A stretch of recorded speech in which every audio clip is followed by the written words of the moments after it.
Today, I'm building the Agnes Sweater Vest. Starting with the squares, adjusting the neckline shaping, and adding a knitted collar.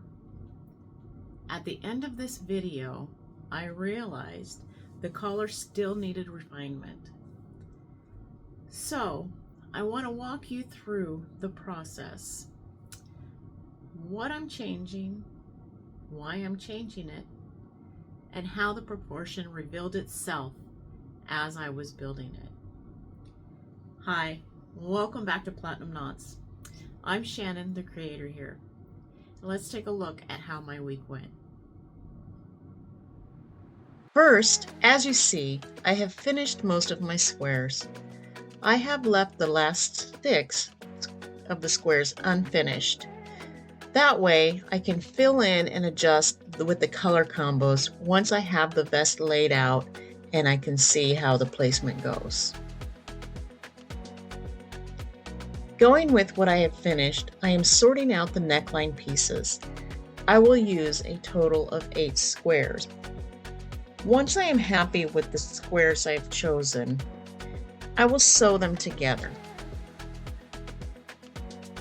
I have chosen to seam with an invisible mattress stitch.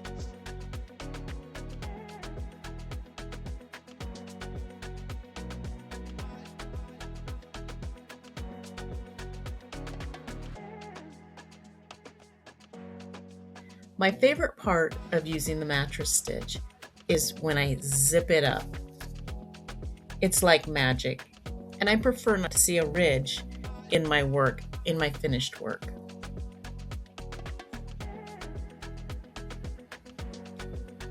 Once I have the 3 stitched in a row, I start the row and increase the shaping. Here I follow the clusters as normal. Once I am in the corner, I cluster into it.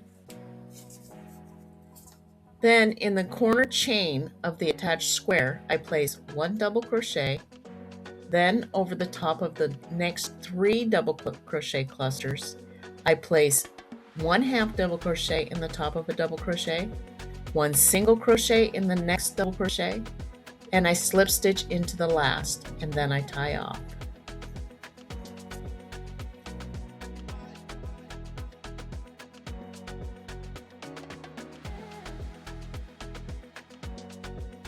When moving to the opposite side, I will start in the top of the last cluster of the center square and reverse what I've done above.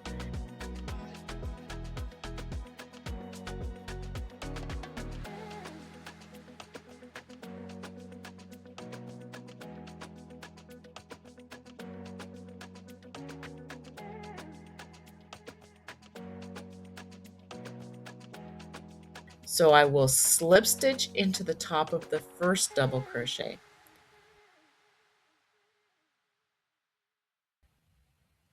Then I will single crochet into the top of the second, half double crochet into the third, and then I will do my last double crochet into the chain 2 space at the end of that square.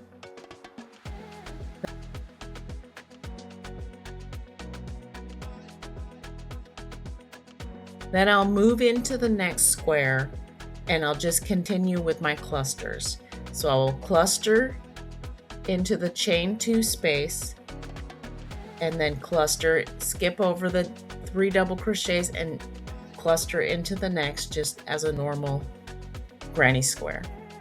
And I will be ending with a cluster in the corner.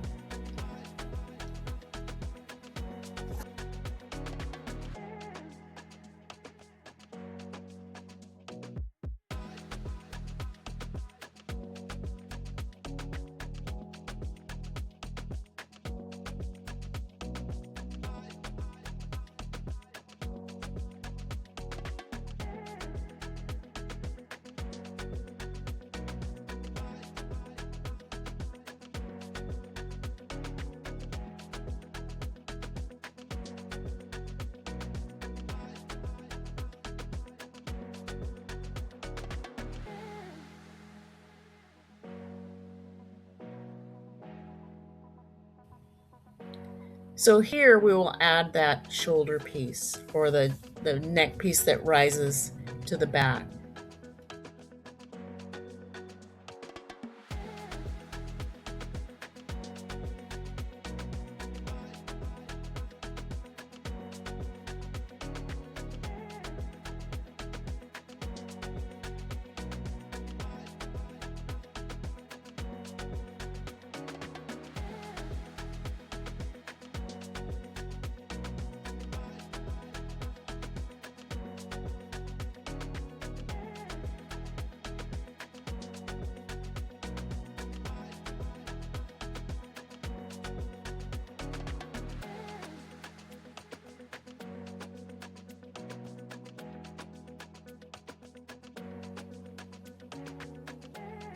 Remember, there will be one extra cluster on the row, so we will need to adjust our stitches to end our corner to corner, leaving the last 4 stitches unworked.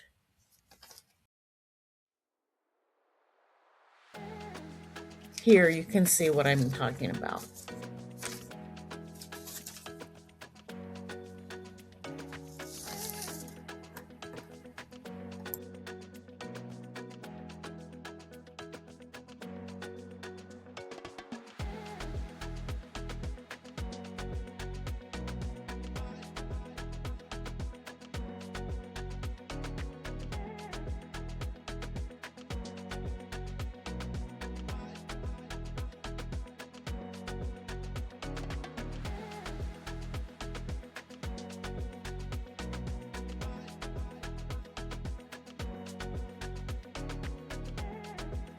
Here is where we will insert our hook to begin, leaving the slip stitch, the single crochet, the half double crochet, and the double crochet all unworked, and we will start seaming from corner to corner.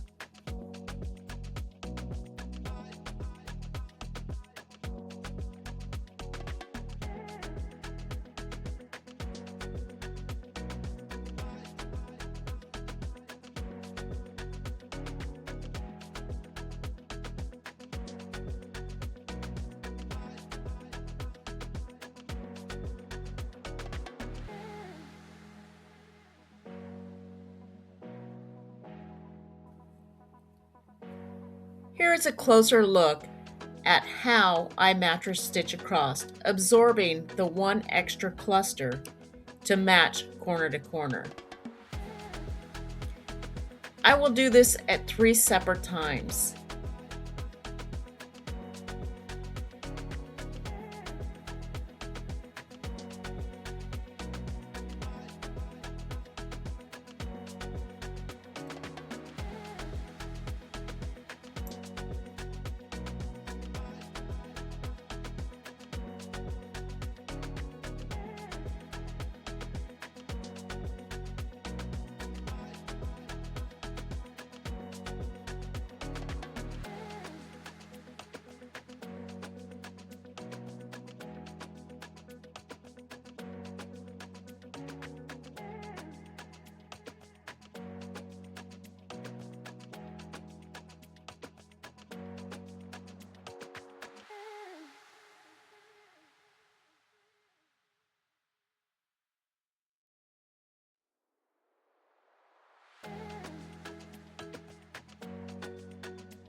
Okay, I just finished the opening of the neck hole for the Agnes sweater. So let me show you what I've done here. So what I've done is I've added an extra row to the top of the 2 squares in the front and the 2 squares on the back, which is going to give me an extra inch throughout the whole neck hole. Also, by doing so, I went into the very corner stitch here, which also added an extra, I would say just an extra stitch or 2, because now instead of the 5 clusters I have here, I now have 6 across. So when I seam that, I have to compensate for that extra cluster to make it match up, because I still want it to end. But let me show you what I did. So I started here, started here, cluster, cluster, cluster, cluster, cluster. I put a cluster in the very end row, which now I have 6. Then I went down and I put into the opening here, I put 1 double crochet, moved into the stitch, I put a half double crochet, the next one single crochet, and then I did a slip stitch in the last. So again, that was 6 clusters across, and then I just jumped over and did a single crochet or double crochet in the hole, a half double crochet, a single crochet, and a slip stitch. And I did that on each of the corners, which kind of rounded it out. Now she has you do this something similar in the pattern, but it's after you seam, and then she has you go from this square and round out the corner this way. I just did it by adding that extra row and then adding it in on the end. All right, so now let's take a peek at it.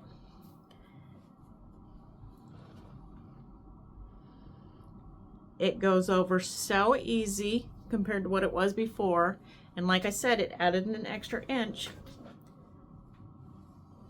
So if I have that square on my shoulders, this is where we're at. Oh yeah, that opened it up so much. What do you think? All right, so now I'm gonna go and I'm gonna pick up stitches with my knitting needles, and I'm gonna start knitting the collar. And I'll be back with an update. Wish me luck. Okay guys, so I just realized that I was holding the vest wrong.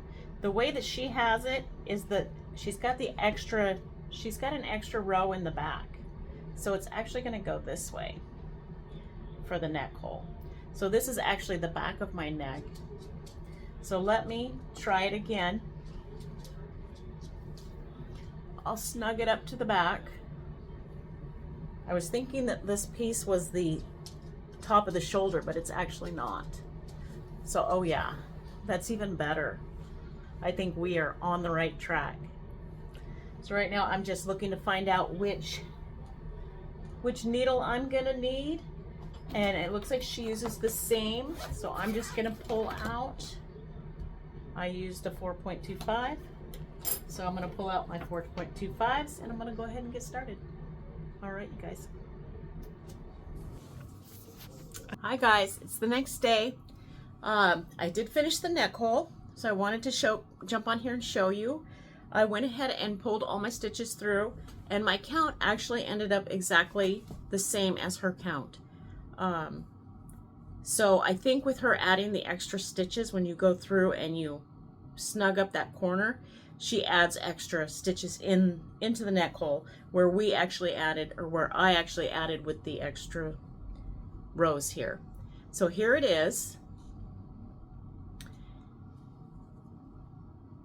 Peekaboo. Okay, so let me put it on. I do like it a lot. So that's where we're at.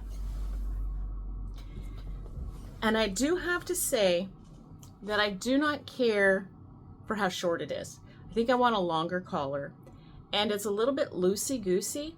I think I want to take it out, and I'm gonna drop down at least one needle size, if not two, and make that a little bit taller and not so flippy, because it just kind of it sits out. If I added just extra rows, it would just kind of almost feel like it was a collar instead of, or I mean, yeah, a collar. So what do you guys think so far?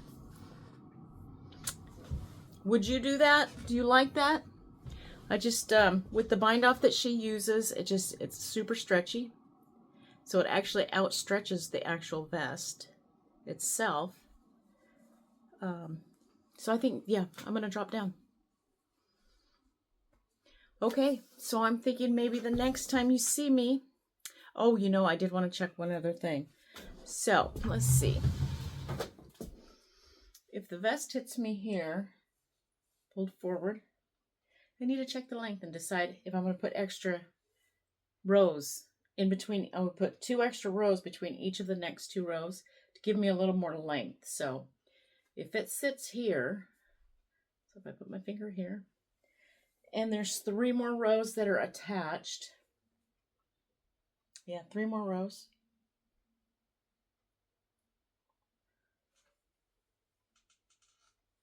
Let me stand up. Yeah, it still hits the top of my breeches. So I think I am going to add, and that's with those 2 rows in there. So I think that's going to turn out really good. So yeah, when I put the rest of it together, so this is probably where I'm going to end today, and I'll show you next week.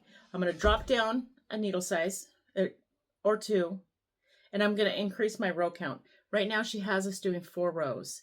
I might go to 6 rows. And then I'm going to add a row, just a row straight across on the bottom in between each set of 3. And then see where that goes. And then I may add a row to the very bottom before I put my bottom banding on. But I will measure that. And I'll keep you guys updated as I go. So this is where we're at. This is where we're leaving off this week.